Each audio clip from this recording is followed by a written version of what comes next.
महाकारुणिक सम्यक संबुद्ध को सादर नमन। प्रबुद्ध उपासक उपासिकाओं,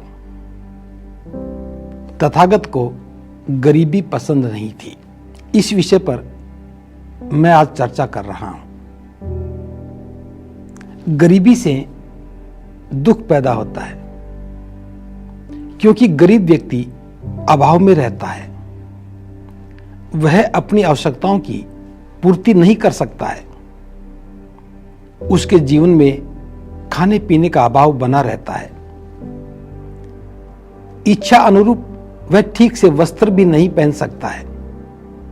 बीमारी की अवस्था में ठीक से इलाज भी नहीं हो सकता है। गरीब व्यक्ति अपने बच्चों को अच्छी शिक्षा नहीं दे सकता है। जीवन में उत्सव व पर्व पर इच्छानुसार खर्च भी नहीं कर सकता है। मित्र, अतिथि इत्यादि के लिए आतिथ्य सत्कार भी ठीक से नहीं कर सकता है। अच्छा, सुंदर व आवश्यकतानुसार अपने रहने के लिए मकान भी नहीं बना सकता है। धन अभाव के कारण वह घूमने फिरने का कार्यक्रम भी नहीं बना पाता है। दैनिक जीवन की समस्याओं के समाधान के लिए, खर्च करने के लिए उसके पास धन होता ही नहीं है। जैसे गर्मी से निजात पाने के लिए अगर उसे कूलर की आवश्यकता है, उसे वह नहीं खरीद सकता है। अपने लिए एसी भी नहीं लगवा सकता है। कहीं यात्रा पर जाना हो तो आरामदायक यात्रा के लिए वह धन भी खर्च नहीं कर सकता है। धन बचाने के लिए ऐसा व्यक्ति समय खर्च करता है और कष्ट उठाता है। अभाव का जीवन बड़ा कष्टकारी होता है। इसका हमारे मनोबल पर सीधा प्रभाव पड़ता है। जीवन में उत्साह समाप्त होने लगता है। निराशा आने लगती है और यह निराशा व्यक्ति को निष्क्रियता की ओर धकेलने लगती है। यह निराशा ही व्यक्ति को असक्षम बना देती है और ऐसे व्यक्ति को लोग नकारा, कामचोर, मुफ्त का खाने वाला, न जाने किस किस संबोधन से संबोधित करते हैं। और यदि गरीब व्यक्ति को कभी कोई आवश्यकता पड़ जाए, तब वह किसी से उधार मांगे, तब उसे व्यंग ही सुनने पड़ते हैं। उसके मन में हताशा छा जाती है। दीनता हीनता उसके मस्तिष्क में अपना स्थान बना लेती है। ऐसी अवस्था में वह व्यक्ति अपराध बोध का शिकार होने लगता है। और यदि गरीब व्यक्ति को कर्ज मिल भी जाता है, तब उसे गुलामी को स्वीकार करना पड़ता है। जिससे कर्ज लेता है, उसके खेत खलिहान में, उसके कारखाने में, उसके घर में उसे काम करना पड़ता है। और ऐसी अवस्था में उसका शोषण होने लगता है, उसका उत्पीड़न होता है।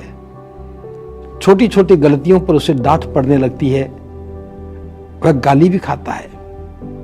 और इस अवस्था में उसका मानसिक चिंतन और मनन अवरुद्ध हो जाता है। इस अवस्था को मन स्वीकार कर लेता है।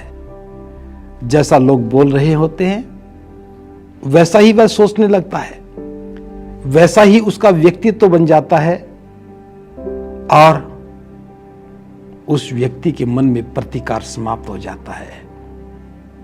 प्रतिकार का समाप्त हो जाना ही गुलामी है। और यह गुलामी उसे भाने लगती है, उसे रास आने लगती है। मन की क्रियाशीलता समाप्त हो जाती है और कमोवेश यही हमारी स्थिति है। इसको इस बात से समझना चाहिए, जैसे भोजन में यदि पौष्टिक तत्वों की कमी हो जाए तब शरीर रोगग्रस्त हो जाता है। रोगी शरीर थका थका रहता है। शारीरिक थकावट मानसिक कमजोरी बन जाती है। और गरीबी एक मानसिक कमजोरी है। गरीबी शरीर और मन इन दोनों पर बुरा प्रभाव डालती है। यह भोजन की कमी से जुड़ी हुई है। इसलिए तथागत ने गरीबी को रोग कहा है। गरीब व्यक्ति गरीबी को कभी भी गरीबी के रूप में देखता ही नहीं है, क्योंकि इसके पीछे एक धार्मिक दृष्टिकोण भी है। जो लोग धार्मिक हैं वे लोग गरीबी को दरिद्र नारायण कहते हैं और गरीबी का महिमा मंडन करते हैं। दरिद्र नारायण का मतलब है कि वह ईश्वर है।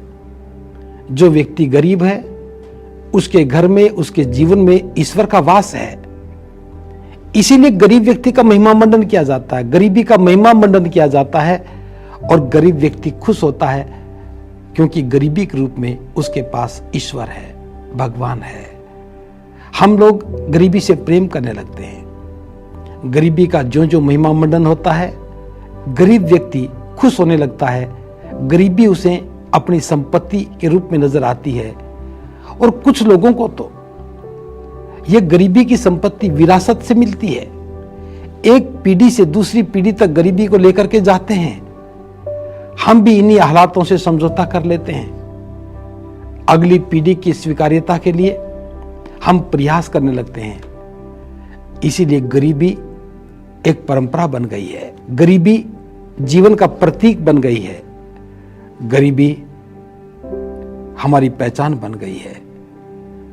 गरीबी के साथ समझौता हो गया है और यह समझौता भी ऐसा कि पीढ़ी दर पीढ़ी ये बना रहने वाला समझौता है। इसी अवस्था में हमने खुश रहना सीख लिया है। हम भी खुश और गरीबी भी खुश।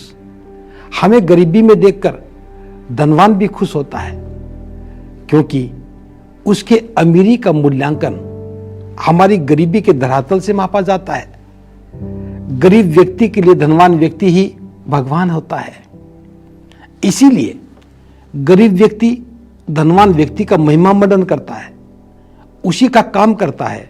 धनवान व्यक्ति गरीब व्यक्ति को इसी अवस्था में बनाए रखने के लिए समय समय पर उसका सहयोग करता है और सहयोग करते हुए प्रतीत भी होता है। धनवान व्यक्ति का सारा प्रयास यह रहता है कि गरीब व्यक्ति इसी अवस्था में बना रहे और इस उपकार के बदले गरीब व्यक्ति यह सोचता है कि गरीबी उसकी पात्रता है। इसी गरीबी की पात्रता के कारण ही तो धनवान व्यक्ति उसकी सहायता करता है। वह धनवान व्यक्ति से सहायता पाने का पात्र बन गया। यह समर्थन उसे विद्रोह करने से रोकता है, उसे अपनी दरिद्रता की अवस्था से बाहर निकलने से रोकता है। यही गरीब व्यक्ति की कमजोरी होती है। तथागत ने इसीलिए कहा है कि गरीबी एक रोग है और यह रोग जीवन पर्यंत बना रहता है। यही दुख का कारण है। जब तक हम इसे रोग के रूप में स्वीकार नहीं करेंगे तब तक गरीबी को हटा पाना बड़ा मुश्किल है। इसीलिए तथागत ने कभी भी गरीबी का महिमा मंडन नहीं किया। इसका अर्थ यह नहीं है कि हम धन के पीछे दौड़ने लगे। इसका अर्थ यही है कि गरीबी खत्म होनी चाहिए और प्रत्येक व्यक्ति को गरीबी की अवस्था से बाहर निकलने के लिए प्रयास करना चाहिए। गरीबी से बाहर निकलने का अर्थ है मानसिक रूप से स्वतंत्र हो जाना और यह स्वतंत्रता सुख का आधार है। इसीलिए हमें चाहिए कि हम गरीबी का प्रतिकार करें, गरीबी से प्रेम नहीं करें और जितना जल्दी हो सके गरीबी से बाहर निकलने का एक सकारात्मक प्रयास करें। ऐसा करने से निश्चित रूप से हम गरीबी से मुक्त हो सकेंगे और हम कामना करते हैं कि आप जल्दी ही गरीबी से मुक्त होने का प्रयास करने लगेंगे और इस प्रयास में तथागत की अनुकंपा बनी रहे। भवतु सब मंगल।